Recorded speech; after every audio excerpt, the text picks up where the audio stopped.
Sveiki, mano brangus ožiaragiai, tai yra prognozė taro kortomis jums balandžio mėnesiui. Parašykite, prašau, kaip praėjo jums kovas, koks buvo mėnuo, kokiu turėjote atsitikimų, galbūt buvo kažkas įdomaus, kiek išsipildė iš mano pranašysčių. Duokite, prašau, grįžtamąjį ryšį, nes tik komentarai, pasidalinimai, išsaugojimai video duoda kažkokį man matomumą, tai yra kažkokį grįžtamąjį ryšį ir energetinius mainus. Taigi pradedam, ožiaragiai, kas laukia jūsų balandžio mėnesį. Ir pirmas rytis tai asmeninis gyvenimas, kas laukia asmeninėme gyvenime balandžio mėnesį, ožiaragiai. Taip, traukiu kortas, ožiaragiai, kas laukia jūsų balandžio mėnesį.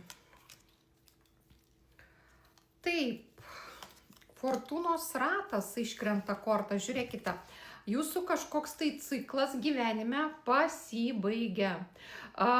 Fortūnos ratas tai yra korta, kuris sako apie tai, kad tarytum prasisuko jau vienas gyvenimo ciklas, tas fortūnos ratas prasisuko ir dabar galima jau pradėti naują gyvenimo ciklą, naują gyvenimo etapą. Tai tikriausiai laukia pokyčiai. Pokyčiai tokie jau rimtesni pokyčiai pagal fortūnos ratą laukia ir turėtų būti labai džiuginantis pokyčiai, nes jums eina iš eilės taurių kortos 3 taurės, matot, čia yra džiaugsmas, čia yra šventė, čia yra susibūrimas kartu, čia yra galima, galbūt draugės švenčia pergalę kažkieno, galbūt tiesiog susitiko senai nesimatę. Ir yra korta 2 taurės. Žiūrėkite, čia yra pasimatymas, tai jūsų laukia naujas gyvenimo etapas, turbūt eisite į pasimatymus, turbūt kažką tai švęsite gyvenimą, galbūt kažkas tai bus tokio labai džiuginančio ir labai malonaus. Pagal šitą kortą yra paprastai būtent susitikimai, partnerystė. Tai jeigu jūsų laukia tas naujas etapas, tai pavyzdžiui, jeigu buvo kažkokia tai stagnacija, jeigu buvo sąstingis asmeninėme gyvenime, tai turėtų viskas pajudėti į priekį ir duoti jums teigiamas pozityves emocijas. Taip, ir paskutinė korta, 5 lazdos, žiūrėkite, čia yra tokia raganėlių puota, ne?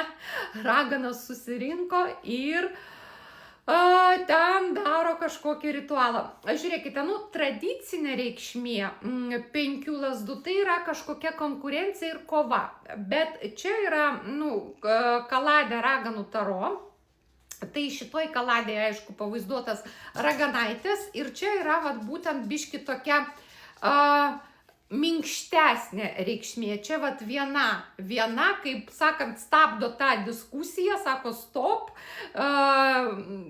nereikia kovoti, nereikia ten priešintis, nereikia ginčytis, nereikia bartis. Bet šiaip tai, sakau, tradicinė reikšmė, čia galimas kažkoks tai barnis.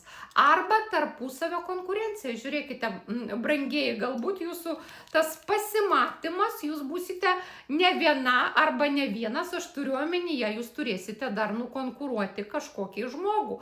Galbūt jūsų antra pusė, su kuria jūs susitiksite, vyrai su moterim, moteris su vyrais, gali turėti dar variantų ir dėl to galima būtų, galbūt galimai reikės nukonkuruoti dar, kad jūs pasirinktų.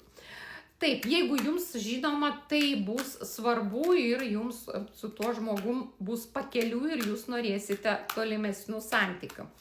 Taip, sekantis rytis yra darbas, ožiaragiai, kas laukia darbo srityje, balandis darbas, jėga. Taip, 3 kardai, kas čia nematau, 2 lazdos ir žvaigždė. Žvaigždė ir įsimylėjėliai. Žiūrėkite, prasidės labai mėnuo gerai nuo to, kad jūs turėsite jėgų kažką tai pabaigti ir užbaigti, bet vis dėlto tas užbaigimas arba priverstinis tas, toks reikalo stumimas į priekį ar priverstinė pabaiga, jinai gali jūs liūdinti labai, nes 3 kardai tai yra korta frustracijos, tai yra korta liūdesio, tai yra tuomet, kad ant širdies, kaip sakoma, kažkas tai ten taip spaudžia ir nors ir galbūt gausite tai, ko norėsite, arba galbūt rasite išeitį, bet jinai jūsų netenkins, jinai jūs, sakykime, taip žeis, jinai jūs žeis. Toliau, kortos žvaigždė ir įsimylėjėliai, vis dėlto jūs stovėsite prieš pasirinkimą. Vat eina ir 2 lazdos korta pasirinkimo, ir korta įsimylėjėliai, irgi darbo srityje, tai yra korta, kuris sako apie tai, kad jums reikės priiminėti svarbų sprendimą, o rinktis jūs galėsite tarp kelių variantų, tarp varianto A ir varianto B. Jums reikės pasirinkti.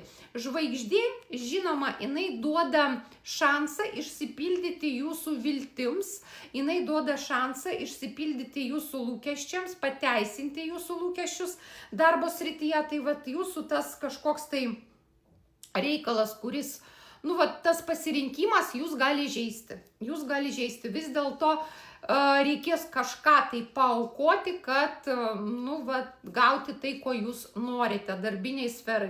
Žinoma, primenu, kad tai yra bendro pobūdžio prognozė visiems ožiaragio ženklo atstovams, o kas norėtų savo asmeninės prognozės, kurią aš jau darau iš jūsų nuotraukos ir gimimo datos, prašau rašykite asmeninę žinutę, kaina 13 eurų.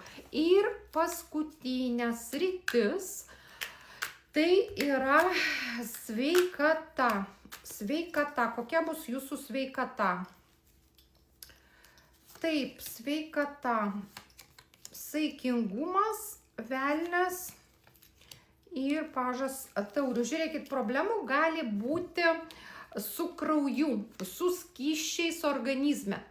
Pagal saikingumą tai yra visi skysčiai. Tai limfa, kraujas, mūsų organizme gali užsistovėti skysčiai, gali būti tinimų, praėjimas, pasišalina blogai skysčiai, gali būti problemų su krauju. Pavyzdžiui, darote kraujo tyrimą, jeigu ten kažkokių problemų turite, ir kraujo tyrimas gali būti su kažkokiais nukrypimais, taip sakant, negeras paprastais žodžiais. Tai va, tiek būtų mano brangus ožiaragiai, kas norėtų asmeninės prognozės, prašom, kreipkite, sėkmingo jums balandžio mėnesio.